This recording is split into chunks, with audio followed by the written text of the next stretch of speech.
अस्सलाम वालेकुम फ्रेंड, चंद दिन पहले मैंने एक वीडियो बनाई थी जिसमें मैंने आपको बताया था कि आप उम्रा के साथ बाकू की सैर भी कर सकते हैं, जिसका कुल बजट मैंने आपको 5,80,000 रुपये बताया था। ब्रेकअप इसका नहीं बताया था और इसके साथ मैंने थोड़ी सी इन्फॉर्मेशन दी थी कि आप उम्रा के साथ दुबई का टूर भी कर सकते हैं और अगर आप चाहें उम्रा के साथ तुर्की का टूर भी कर सकते हैं। इसमें देखिए एक इशू ये भी आ रहा है कि डंकी का इशू भी है, काम का इशू भी है, जिसकी वजह से सख्ती है। यूएई का वीज़ा मिलना कभी मुश्किल हो जाता है, कभी आसान हो जाता है। बाकू का वीज़ा मिलना बिल्कुल आसान है, 15 से 20,000 में आपका वीज़ा मिल जाता है और इसके अलावा 12,000 रुपये में सम टाइम वीज़ा मिल जाता है। ये कंसल्टेशन फ़ी जो होती है ना, उस हिसाब से प्लस माइनस होता है। और तुर्की का वीज़ा कंसल्टेशन करने की आपको ज़रूरत ही नहीं, आप डायरेक्टली तुर्की का वीज़ा हासिल कर सकते हैं।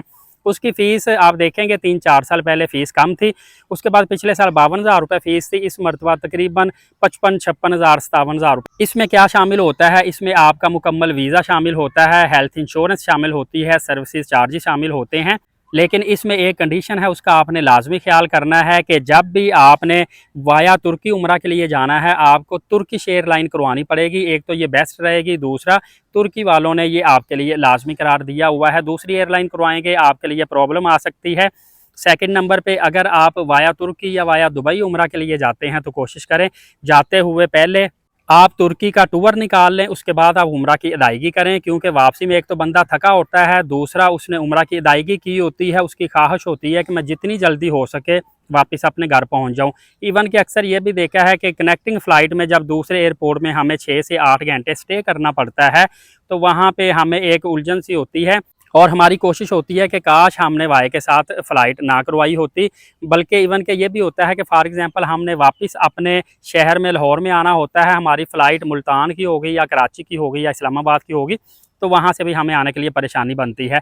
फ्रेंड्स, बाकू का मैंने आपको बता दिया था। तुर्की का अगर आप विज़िट के साथ उम्रा की अदायगी करना चाहते हैं तो इसमें आपको बता दिया 56-57,000 रुपये का आपका सिर्फ वीज़ा लगेगा।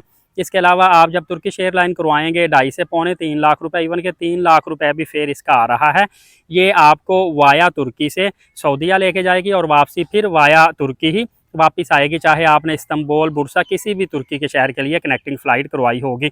तो इसमें जो आपका टोटल एक्सपेंस आएगा वो सिंपल सी बात है, आप तुर्की का टोटल विज़िट का एक्सपेंस देख लें। आपने 7 दिन रहना है, 15 दिन रहना है, 1 महीना रहना है और उसके अलावा उम्रा आप 14 दिन के लिए जा रहे हैं, 21 दिन या 28 दिन के लिए जा रहे हैं, तो एक एवरेज मैं आपको बताता चलूँ। देखिए, बाकू का टूर जो है ना 5,80,000 का, ये आप 5 लाख रुपए में भी कर सकते हैं, एक्सपेंस कम या ज़्यादा कर सकते हैं। सेम इसी तरह अगर आप तुर्की भी जाते हैं, आपका एक्सपेंस फ़र्ज़ करें 6 से 6.5 लाख रुपए आता है, आप इसको भी कम कर सकते हैं। मतलब कि आप तुर्की में अगर स्टे 10 दिन का करना है, 5 दिन का कर लें, 4 दिन का स्टे कर लें, वहाँ पे आपने घूमना फिरना मोस्टली ऐसी अट्रैक्टिव जो चीज़ें होती हैं जहाँ पे आपने जाना होता है। तकसीम स्क्वायर वगैरह पे तो आपकी कोई टिकट नहीं होती, गलाटा टावर वगैरह जाएंगे वहाँ पे आपको टिकट पे करनी पड़ती है।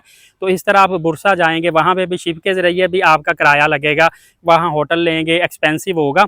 तो आप जहाँ जहाँ स्टे करते हैं, क्या खाते हैं, कहाँ घूमते फिरते हैं, इस हिसाब से अपना एक्सपेंस कम या ज़्यादा कर सकते हैं। बहरहाल जितना आपके पास एक्स्ट्रा बजट होगा उतना आपके लिए बेहतरी होगी। बहरहाल तुर्की का वीज़ा अनातोलिया ऑफिस से मिल जाता है, आप चाहें तो आप डायरेक्टली जाके भी वीज़ा ले सकते हैं या किसी कंसल्टेंट को आप 10 से 15,000 रुपये एक्स्ट्रा फ़ी देंगे तो वो भी आपका वीज़ा अप्रूवल करवा देगा। इस वक्त यूएई की निस्बत आज़रबाईजान, बाकू की और तुर्की की जो वीज़ा रेशो है वो बहुत ज़्यादा अच्छी जा रही है, हम 90% तक कह सकते हैं। लिहाजा जिन लोगों के पास एक्स्ट्रा बजट है, वो उम्रा के अलावा भी किसी ममालिक में घूमना फिरना चाहते हैं और अपनी ट्रैवल हिस्ट्री को बेहतर बनाना चाहते हैं, तो वो उम्रा के साथ तुर्की का, यूएई का, बाकू का, किसी भी कंट्री का टूर निकाल सकते हैं। इस हवाले से अगर मज़ीद डिटेल चाहिए होगी तो मैं आपको हर कंट्री की वजाहत के साथ डिटेल भी दे सकता हूँ, कमेंट्स में लाजमी बताइएगा। और फर्दर अपडेट जानने के लिए लीड साकिब यूट्यूब चैनल को सब्सक्राइब कर लें। नमाज कायम करें, नबी पाक सल्लल्लाहु अलैहि वसल्लम पे रोज़ाना कसरत से दुरूद पाक भेजा करें और कुरान पाक की तिलावत किया करें। इजाज़त दीजिएगा, अल्लाह हाफ़िज़।